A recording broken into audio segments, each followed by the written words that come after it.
শিল্প কারখানার অপরিশোধিত বর্জ্যে সয়লাব তুরাগ নদ।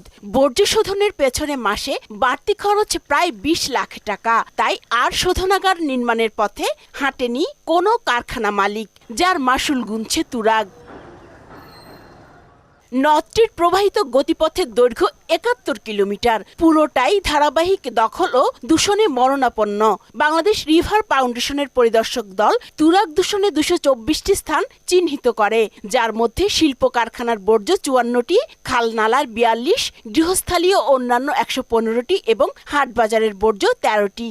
কলকারখানা যতগুলো আমাদের ফ্যাক্টরিগুলো আছে, যত এগুলার যত ময়লা আবর্জনা আছে, সব কিন্তু আমাদের তুরাগে পালানো হয়। এই পানির মধ্যে তো এখন হাতও দেওয়া যায় না, এমন এক পরিস্থিতি হচ্ছে যে মানুষের চলাফেরা করাটা বড় কঠিন। আমরা অসা কোম্পানি মিলে আমরা বহুত প্রতিবাদ করছি এই নদীর জন্য। তুরাগ নদে মাছের দেখা মেলা এখন অনেকটাই রূপকথার গল্পের মতো। গবেষণা মতে নদের পানিতে দ্রবীভূত অক্সিজেনের পরিমাণ ২ মিলিগ্রামেরও কম।